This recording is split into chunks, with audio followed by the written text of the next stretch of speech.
All right, today we're going to follow the money. We are pulling back the curtain on a secret world of cash and influence that is quietly shaping, well, everything. Let's dive in. You'd think this would be a simple question, right? But the answer is, well, it's complicated. Every single day, major decisions are being made, policies are being written, all influenced by people whose names are deliberately kept secret. But just how much money are we really talking about here? $2 billion. Just in the 2024 election cycle alone, nearly $2 billion in what's called dark money was spent. And that's money from groups who don't have to tell you who their donors are. It is an absolutely staggering amount of secret cash designed to influence how you vote. And get this, that $2 billion, that's only the spending we can actually track. The real number is almost definitely much, much higher.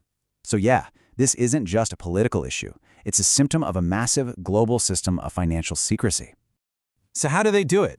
I mean, how do you actually hide billions of dollars and pull the strings from the shadows? Well, it isn't magic. It's a system.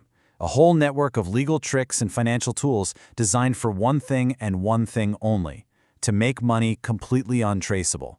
Right at the center of this world, you'll often find what investigators call a PEP. That stands for politically exposed person. We're talking about government ministers, top officials, even their close family.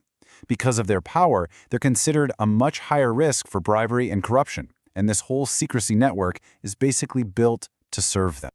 And they have a playbook. It's really just 3 basic steps. First, you set up a shell company. That's a company that pretty much only exists on paper. Second, you register it in what's called an offshore financial center. Think of a small country with super strict banking secrecy laws.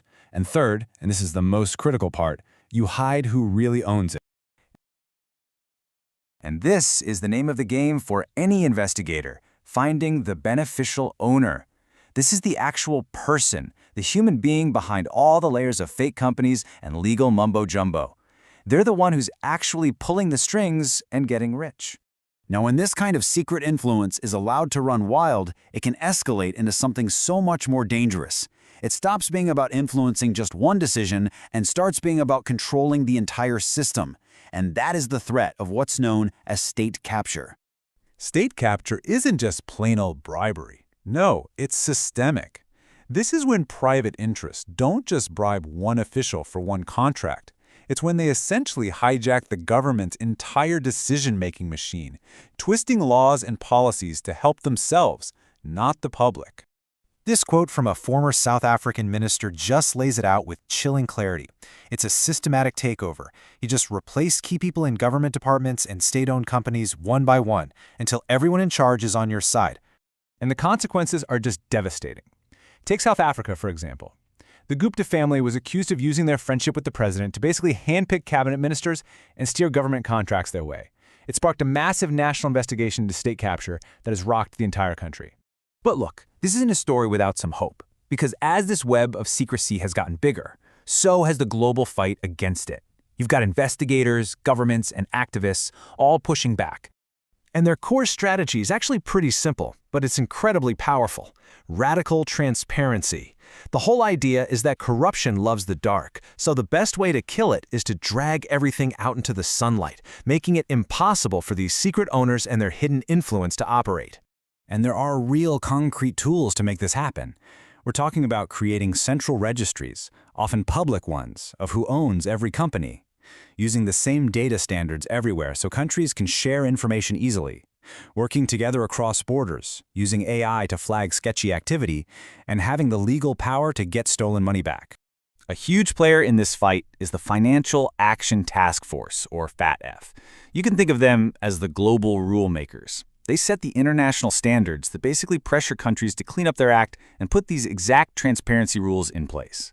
So the choice is pretty stark. On one side, you've got a world of secret ownership, a mess of shell companies, offshore havens, and hidden agendas. And on the other, a world of transparent ownership, public records, real accountability, and a system where we all know who is trying to influence our governments. The end goal of this whole global movement is really simple: unmask the owners. It's about creating a new era where accountability is just the way things are done, not some rare exception. And here's the most empowering part of all of this. We don't need to invent some new technology or brilliant new idea. The legal frameworks, the data tools, the investigative techniques, they all exist right now, laid out by organizations like the UN. Which really brings us to the final question. If we have the tools and we know the playbook for how secrecy works, what's stopping us? What's stopping us from demanding that these tools for transparency get put into place everywhere, shutting down the loopholes that let dark money and state capture happen in the first place? It's definitely something to think about.